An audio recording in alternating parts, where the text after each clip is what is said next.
नमस्कार, स्वागत आहे तुमचे माझ्या नवीन रेसिपीमध्ये. तर काल मस्त संडे होता आणि संडेच्या दिवशी काहीतरी नॉनव्हेज हे प्रत्येक घरामध्ये बनवलंच जातं. तर नॉनव्हेजमध्ये जर आपण मस्त असं सुक्या बोंबलाचा बटाट्याचा रस्सा बनवला, सुका बोंबील आणि बोंबील बटाट्याचा रस्सा बनवला तर किती भन्नाट. तर त्यासाठी मी थोडं काही बेसिक साहित्य घेतले, ते तुम्हाला इथे स्क्रीनवर शेअर केलेलं आहे. आता आपण पहिले जे वाटण आहे ते बनवून घ्यायचं आहे.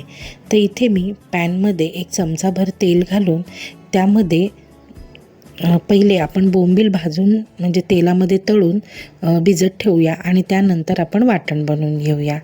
तर आधी बोंबील मस्त तेलामध्ये तळून घ्यायचे आहेत. 1 चमचाभर तेलामध्ये मस्त असे गोल्डन रंग येईपर्यंत तळून घ्यायचे आणि एका पातेल्यामध्ये काढून त्यामध्ये आपण घालणार आहोत पाणी. तर पाणी घालून आपलं वाटण होतं आहे तोपर्यंत मस्त असे हे बोंबील भिजले जातील. मग 2 पाण्याने धुवून आपण हे वापरायचे आहे. तर आता आपण इथे वाटण करायचं आहे. वाटण्यासाठी मी पाववाटी खोबरं 1 चमचाभर तेलामध्ये मस्त असं भाजून घेणार आहे. हे बघा, तर मस्त असं भाजायचं आहे. चांगला असा कलर असा गोल्डन आला पाहिजे, चांगलं भाजलं गेलं पाहिजे. त्यानेच आपल्या बोंबील बटाटा रस्स्याला खूप छान अशी टेस्ट येणार आहे. तर खोबरं भाजून झालं आहे. आता आपण त्यामध्ये 7-8 पाकळ्या लसणाच्या आणि 1 इंच आलं, अर्धा चमचा जिरं आणि थोडीशी कोथिंबीर आणि मस्त असं हे परतवून घेऊया. हे बघा, कोथिंबीर, खोबरं, आलं, लसूण, जिरं हे सगळं छान असं परतवून घ्यायचं आहे. आणि आता आपण हे थंड करण्यासाठी ठेवून देऊया. तेलामधनं काढून घेते आणि थोडंसं 5 मिनटं थंड करून मिक्सरमधनं ह्याची पेस्ट करून घ्यायची आहे. तर 5 मिनटं झालेत आणि वाटणसुद्धा थंड झालं आहे. आता आपण हे मिक्सरमधनं बारीक करून घेऊया. तर आता मस्त बारीक अशी पेस्ट करून घेते याची. हे बघा, मस्त असं वाटण बारीक झालं आहे. जर तुमच्याकडे पाटावर वंटा असेल तर तुम्ही नक्कीच पाट्यावर वाटून ही बोंबील बटाट्याची रस्सा भाजी नक्की बनवून पहा. आता इथे आपण एका पॅनमध्ये 2 चमचे तेल घातलं आहे, म्हणजे 2 पळ्या तेल आणि 1 मोठा कांदा बारीक चिरलेला घातला आहे आणि चांगला लाल गुलाबी रंगाला येईपर्यंत, गोल्डन रंगाला येईपर्यंत परतवून घ्यायचा आहे. कांदा अजिबात कच्चा राहिला पाहिजे नाही, नाहीतर तो तेलावर म्हणजे रश्श्यावर असा तरंगतो. त्यामुळे कांदा मस्त असा एकदम मस्त चांगला तेलामध्ये परतवून घ्यायचा आहे. तर कांद्यासोबतच 1 तेजपत्त्याचं पान घातलेलं आहे. जर तेजपत्ता घालायचा नसेल तर थोडीशी कढीपत्त्याची पानं घातली तरीसुद्धा चालेल. आता कांदा बघा मस्त असा गुलाबी रंगावर परतून झाला आहे. आता त्यामध्ये आपण घालत आहोत वाटण. जे वाटण आता आपण बनवून घेतलं होतं ते वाटण आपण इथे कांद्यावर घालायचं आहे आणि मस्त असं तेल सुटेपर्यंत हे वाटण परतवून घ्यायचं आहे.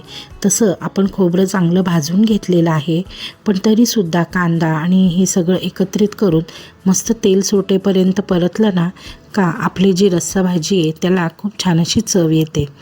आता याच वाटणामध्ये तुम्ही सुकट वांग बटाटा करू शकता किंवा फक्त म्हणजे फक्त बोंबलाचा रस्सा करू शकता.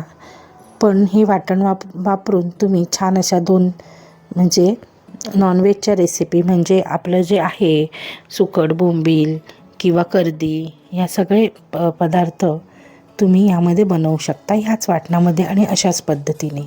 आता आपण यामध्ये घातलेलं आहे 2 चमचे लाल तिखट, 1 चमचा धणे पावडर, 1 छोटा चमचा आपण घातलेला आहे गरम मसाला आणि 1 चमचा हळद आणि हे मस्त असं परतवून घ्यायचं आहे. हे बघा, मस्त परतवायचं आहे. आता आपण यामध्ये घालत आहोत बटाटा आणि शेंगा घातल्यामुळे काय होतं, ह्या जे रस्सा भाजी आहे त्याला खूप छान अशी टेस्ट येते. शेंगांचा सगळा अर्क ह्या रश्श्यामध्ये उतरतो आणि खूप सुंदर अशी ही भाजी तयार होते. आता आपण शेंगा आणि बटाटा यामध्ये घातलेला आहे आणि 2 मिनटं आपण हे सगळं छान परतवून घ्यायचं आहे.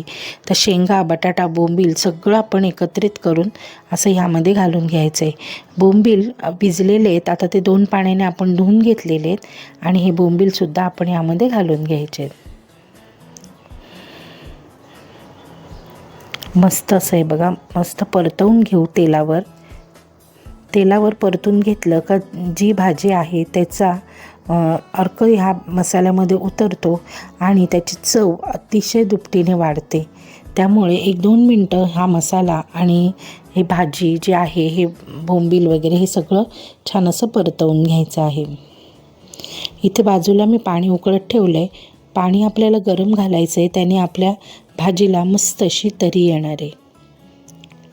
तर इथे मी गरम पाणी घातलेलं आहे. बघा, तुम्हाला दिसतच असेल की गरम पाणी घातल्यामुळे ह्या भाजीला मस्त अशी तरी आलेली आहे. आता चवीपुरतं मीठ घालायचं आहे. आपण थोडंसं पाणी वाढवलेलं आहे, कारण मला पाणी थोडं कमी वाटलं, त्यामुळे थोडं पाणी वाढवलेलं आहे.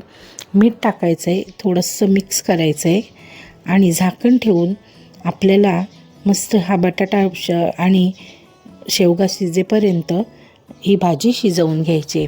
आता ह्यामध्ये मी घातलेलं आहे भिजवून ठेवलेलं कोकम. जेव्हा आपण हे मसाला वगैरे काढला तेव्हाच कोकम 3 ते 4 कोकम मी पाण्यामध्ये भिजत ठेवले होते. हे भिजवलेलं पाणी आणि कोकम आपण यामध्ये घातलं आहे. झाकण ठेवून मस्त असं मीडियम फ्लेमवर आपल्याला ही भाजी शिजवून घ्यायची आहे. हे बघा, मस्त अशी उकळी आली आहे, दणदणीत अशी. हे बघा किती भारी. ह्याच्यासोबत गरमागरम वाफाळता भात आणि हा बोंबील, बटाटा आणि शेंगा घातलेला मस्त अशी ही बोंबलाची रस्सा भाजी तुम्हाला नक्कीच आवडेल. तर थोडं बटाटा शिजायचा होता, पुन्हा एकदा बंद करून मी 5 मिनटं हे बोंबील छान असे शिजवून घेतलेत. बटाटा मस्त असा शिजलेला आहे. नंतर तुम्हाला दिसतच असेल की शेवगासुद्धा छान असा शिजला आहे. आपण मूठभर कोथिंबीर घालूया आणि ही भाजी सर्व करायला काही एक हरकत नाही. इतकी सुंदर ही भाजी झालेली आहे. मस्त गरम गरम वाफाळत्या भाताबरोबर आणि भाकरीबरोबर तुम्हीसुद्धा अशा पद्धतीने ही बोंबील, बटाटा, शेंग्याची रस्सा भाजी बनवा आणि नक्कीच तुम्हाला ही भाजी आवडेल ह्याची मला खात्री आहे. आणि मला कमेंटमध्ये सांगायला विसरू नका. खूप सुंदर आणि मस्त अशी भाजी तयार झालेली आहे आणि तुम्ही त्याच्यावरची तरी आणि त्याचा रंग तुम्हाला दिसतच असेल. बघा काय सुंदर भाजी झाली आहे, हो की नाही? तर तुम्हीसुद्धा अशी ही भाजी नक्की बनवून पहा आणि मला कमेंटमध्ये कळवायला विसरू नका. आता आपण पुन्हा भेटूया आपल्या पुढच्या रेसिपीमध्ये आणि मला नक्की सांगा अजून कोणती रेसिपी जर तुम्हाला हवी असेल तर. चला मग, बाय बाय.